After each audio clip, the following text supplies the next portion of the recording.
বাংলাদেশের সবচেয়ে বড় ধর্মীয় শিক্ষা প্রতিষ্ঠান হাটহাজারী মাদ্রাসার ঠিক কোল ঘেঁষে একটা মন্দির, আমি সেই মাদ্রাসার ছাত্র। এত প্রাচীন এই মন্দির এবং মাদ্রাসাও প্রাচীন, শতবর্ষী মাদ্রাসা এবং প্রাচীন মন্দির।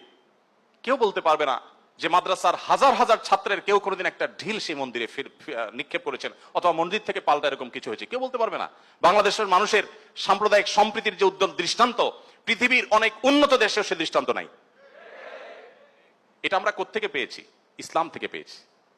আমাদের সংখ্যালঘু ভাই বোনদের প্রতি সদাচরণ করতে আমাদের ইসলাম বলে, ভালো মুসলিম হওয়ার প্রয়োজনে আমাদের এটা করতে হচ্ছে। অতএব আমরা যত বেশি ভালো মুসলিম হতে পারবো, আমাদের সংখ্যালঘু ভাই বোনরাও তত নিরাপদে থাকবেন। নবী সাল্লাল্লাহু আলাইহি ওয়াসাল্লাম বলেছেন, যেই ব্যক্তি কোনো অমুসলিম, যিনি মুসলিম ভূখণ্ডে বসবাস করার পারমিশন নিয়ে আসছেন, ধরুন বাইরে থেকে ভিসা নিয়ে এসছেন, অনুমোদিত তার বসবাসটা, এরকম কোন অন্য ধর্মাবলম্বীকে যদি কোনো মুসলমান হত্যা করে, এই মুসলমান এই হত্যার কারণে জান্নাত তো দূরের কথা, জান্নাতের ঘ্রাণও সে পাবে না। মানুষটা কিন্তু অন্য ধর্মাবলম্বী। নবী সাল্লাল্লাহু আলাইহি ওয়াসাল্লাম একটা ইহুদির লাশ নিয়ে যাওয়া হচ্ছিল, তিনি সম্মান প্রদর্শন করলেন। সাহাবীরা বললেন, ইয়া রাসূলুল্লাহ, ইহুদির লাশ আপনি সম্মান প্রদর্শন করছেন? নবী সাল্লাল্লাহু আলাইহি ওয়াসাল্লাম বলেছেন, আলাইসাত নাফসা, সে কি মানুষ না? লোকটি ইহুদি হতে পারে কিন্তু তিনি মানুষ না। আব্দুল ইবনে ওমর রাদিয়াল্লাহু তাআলার বাসায় ছাগল জবে হয়েছে, তিনি বাহির থেকে এসে জিজ্ঞাসা করলেন, আহাদাইতুম লিজারনাল ইয়াহুদি, আমাদের ইহুদি প্রতিবেশী বাসায় গোশত পাঠিয়েছো? বাসার লোকজন বলল, না তো।